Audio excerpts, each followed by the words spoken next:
This is the Razer Blade 14, and if you are looking for a compact yet powerful Windows laptop with a great screen that will easily handle editing 4K and 6K videos at high frame rates, this laptop will get the job done. But it also has some weird quirks, mediocre battery life, and Razer as a company has some issues, all of which we are going to be talking about in this video, where I'm going to be reviewing this laptop from the perspective of a video editor. So if you are someone that is looking for a relatively compact video editing laptop and you want to stick with Windows so you have the ability to game on it too, this review is for you. Also, for the sake of ethics, I want you to know this video is not sponsored by Razer, but they did loan me this laptop so I could review it. They had no say in any of this video, and I will be returning this laptop to them very soon. Also, this video does have a sponsor, and it's Artlist. We'll talk more about them later. Now, if you've watched any of my previous laptop reviews, you'll know that I've primarily reviewed Dell laptops, because these are the laptops that I bought for years before I finally built somewhat of a relationship with Dell, and they sent me some for review. But that said, I've always been interested in Razer as a company because I feel like the aesthetic and design of their laptops, whenever you consider things like the all aluminum chassis and large touchpad, are very similar to Apple and their MacBooks. It's clear that Razer is wanting to target people that are considering a MacBook, especially from a looks perspective. And I don't think that's a bad thing because in my opinion and experience, Apple is really producing the pinnacle of laptops these days. There's some foreshadowing for the future of this review for you. Now, this may lead you into wondering, Matt, if you've always liked the Razer aesthetic of their laptops, why have you not bothered to buy one and instead purchased a Dell XPS laptop or MacBook instead? And for me, that decision has really come down to reliability. I'm someone that uses their laptop for work. I'm pretty hard on my machines, pushing the CPU and graphics, editing high resolution videos, and whenever I researched Razer versus Dell back in the day, I saw videos from people like Linus Tech Tips, who had bought a lot of Razer laptops for all of his employees.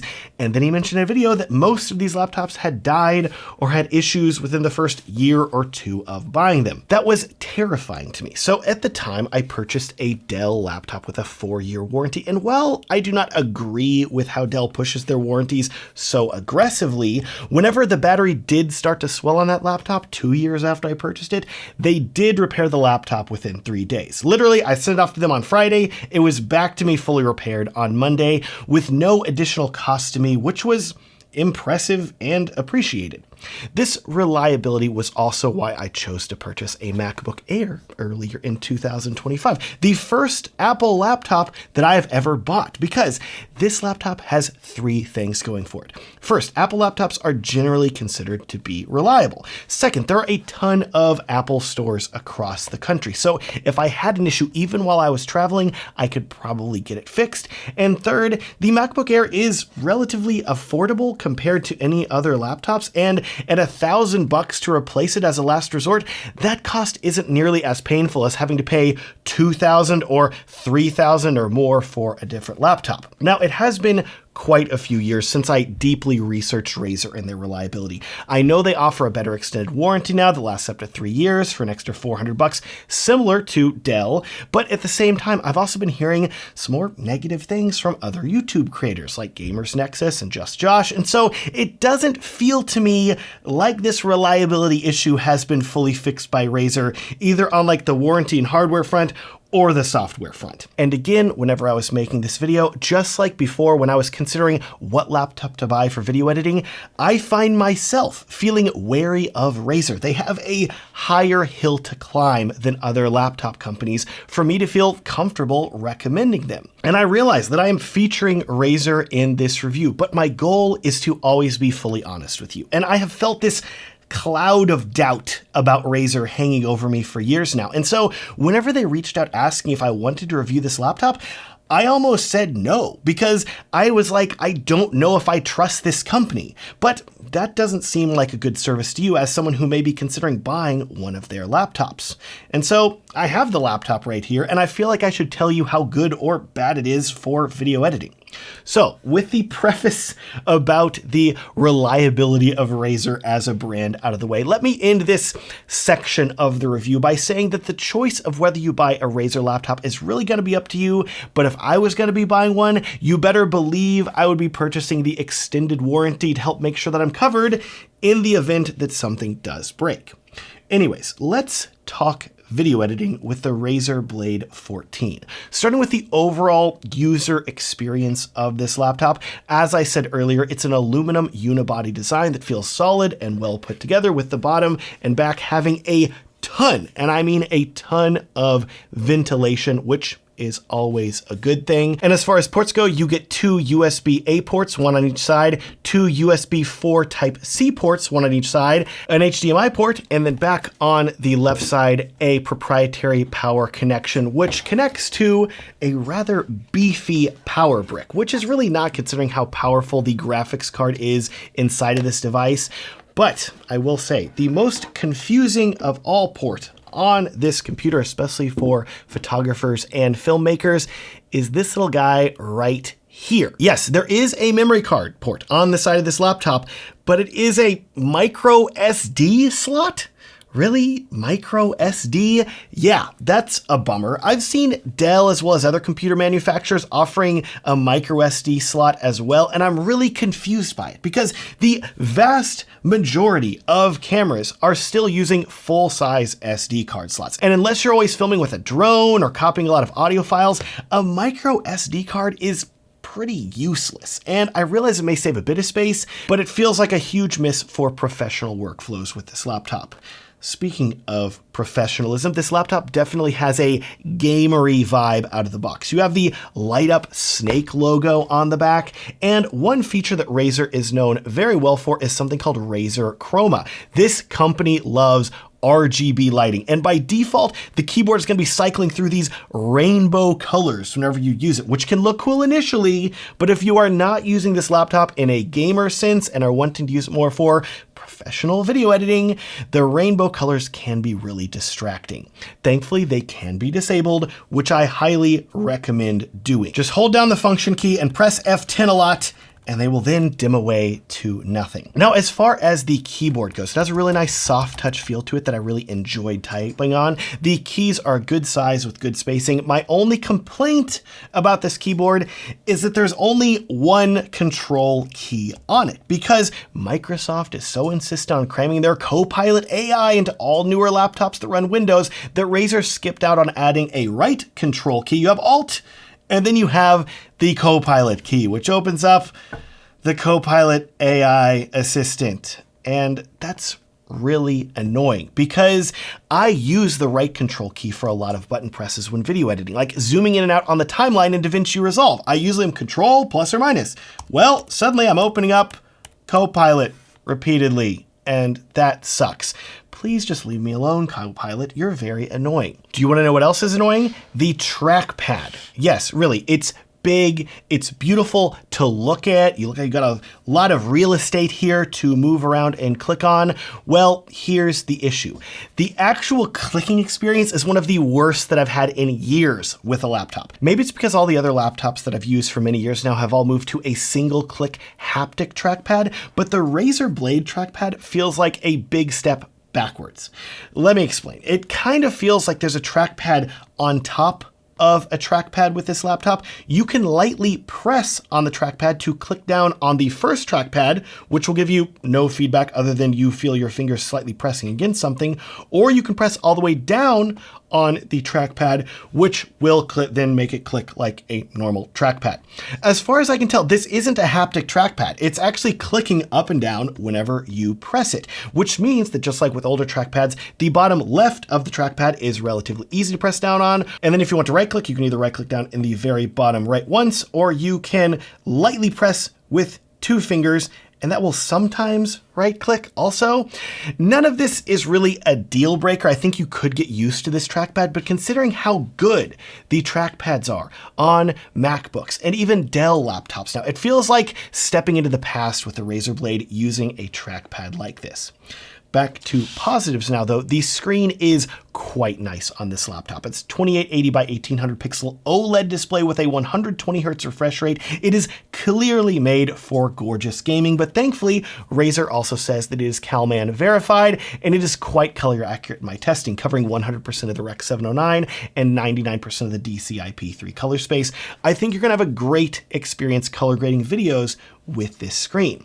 I would keep in mind though that it is a glass screen that is quite reflective. Look at my light there just shining on it. So if you are editing commonly in a very bright environment, maybe you're in a coffee shop by a window or something like that, you're going to want to keep that in mind. This thing has a very reflective screen. Now, before we get to talking about the video editing tests for this laptop, I want to turn your attention to the really cool intro that I made at the start of this review. The shots of this laptop opening and being revealed in all its glory did take work, but it was made dramatically easier thanks to the sponsor of this video, my friends at Artlist. In the past year, Artlist has introduced a ton of useful tools for filmmakers, with the biggest being the addition of AI photo and video generation using the latest models like Google Veo 3.1 and Sora 2 Pro. As I was working on the intro for this video, I knew that I wanted to have a shot featuring the laptop, but I wasn't sure how I wanted it to look. So I turned to Artlist and their AI tools to help conceptualize the shots that I hope to create.